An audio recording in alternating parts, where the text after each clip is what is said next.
College football is officially in full swing, and we got some news to get to. Is the College Football Playoff Committee planning on expanding to 8 teams anytime soon? One of the biggest names in college football opted back in, with one of the biggest names choosing to remain opted out. And finally, proof that home field advantage in college football is desperately needed. All that today on 4th and 10. Now let's go for it.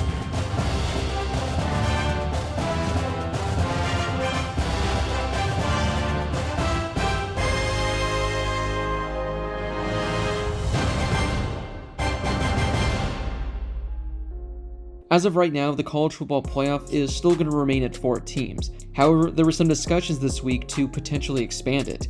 Pac-12 Commissioner Larry Scott suggested expanding the college football playoff from 4 to 8 teams for this season, but the committee did not approve the idea during Wednesday's meeting. Although the playoff won't expand this season, the commissioners have reviewed the current format annually. Wednesday's meeting was the first time, though, that it became public that one of the Power 5 commissioners had specifically pitched an 8-team format to the group for consideration. Here's what the executive director of the College Football Playoff Committee, Bill Hancock, told ESPN. They decided that doing that now would be a significant change and come with so many challenges, especially given the timing with the season already underway, that they concluded that the best outcome would be to make no changes in the format. They will continue to discuss the future, which is just good, responsible business practice, although I must say that dealing with COVID has become everyone's focus now. Switching to 8 teams is not as easy as you would actually think. For the format of the playoff to change, it would first need support from the 10 FBS commissioners and Notre Dame athletic director. The College Football Playoff Committee Board of Managers, which comprises 11 university presidents and chancellors, has the ultimate authority in the decision. Stanford's football head coach David Shaw talked about the situation with reporters on Wednesday, saying that change to the system will happen sooner or later. Whether it's 6 or 8, at some point it's going to happen. We all know it.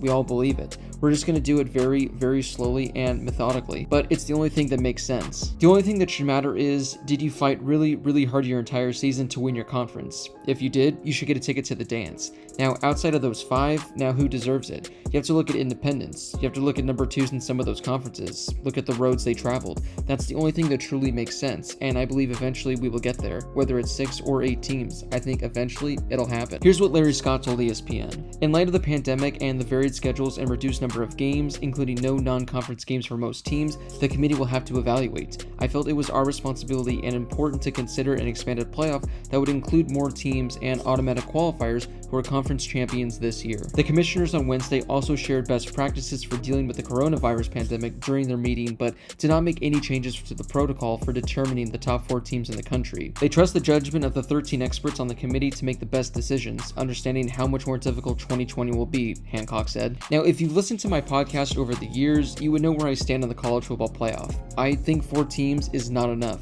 I didn't mind that number when they first started, but as we've seen in years past, they need to have some more. This year would be the perfect opportunity to test it with 8 teams due to the uncertainty surrounding the COVID-19 pandemic. What do you do with certain teams who played fewer games than others? What about a group of 5 team that goes undefeated?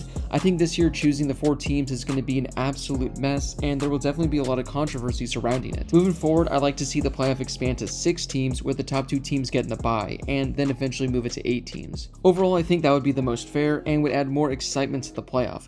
Shorten the college football season by 1 game, dropping an unnecessary non-conference game. I'm glad that Larry Scott tried making this push, and it really is a shame that we haven't had any consideration for an 18 playoff in a year that it is desperately needed. Staying on the topic of the college football playoff, the first college football playoff selection committee ranking has been pushed back 1 week to November 24th. The date was moved from November 17th after all 10 FBS conferences announced their intentions to play a fall season. The 13-member selection committee will still announce their 5th and final ranking on selection day, which will be December 20th. It will be the fewest number of weekly rankings during the playoff era because of the coronavirus pandemic. Now that we know all conferences' starting dates, this change will allow the committee to analyze another week of games. There will be 4 rankings before selection day. The committee members have been studying teams and watching video, and I know they're looking forward to rolling up their sleeves and getting together. The top 4 teams will participate in the playoff semifinal Friday, January 1st in the Rose Bowl and the Sugar Bowl. The national championship game will be played Monday, January 11th at Hard Rock Stadium in Miami. The Minnesota Gophers got some huge news as their star wide receiver Rashod Bateman tweeted that he would be opting back into the 2020 college football season. Here's what he posted to Twitter. These past few months have been uncertain and challenging. Challenging for myself, this university, and our society. The road about culture has changed my life forever. I know that to get through tough times, you have to keep your oar in the water. and I feel the safest and the best place to move forward is here at the University of Minnesota. We've got work left to be done as a team and as a society. This season, I will be wearing number 0 because there is zero tolerance for racism in this culture, and there is zero doubt about what this program stands for. I'd like to thank Mark Tour, Coach Flo, and the NCAA for allowing me to compete again with my brother. We have accomplished some neat things in this culture, both on and off the field. We are not slowing down. As I mentioned, this is huge news for Minnesota as they get their top offensive weapon back. During the summer, Bateman announced he'd be opting out of the season to prepare for the NFL draft. But now that the Big Ten is officially back, Bateman decided he wanted to give it a go and compete for a Big Ten title this season with Minnesota.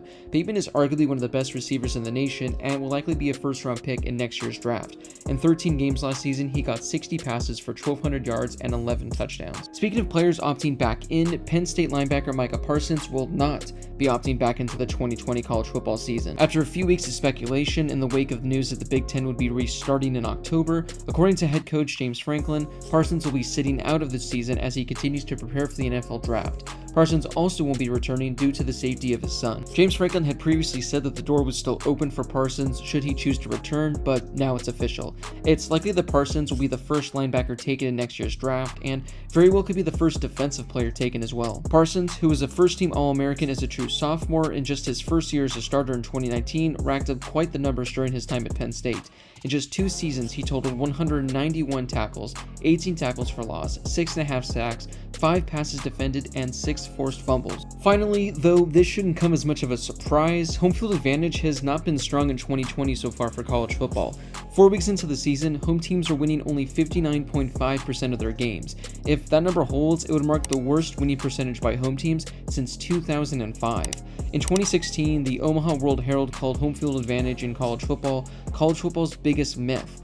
2 of the top 4 largest home field advantages have come in the last 2 years. In 2018, home teams won 63.9% of games, 4th best all time. In 2019, home teams won 65.2% of the games, 2nd all time to 2004. The worst percentage of all time came back in 1967 when home teams won 55.7% of the time. In my personal opinion, I think college football has the biggest home field advantage in all of sports, especially with some of the top teams.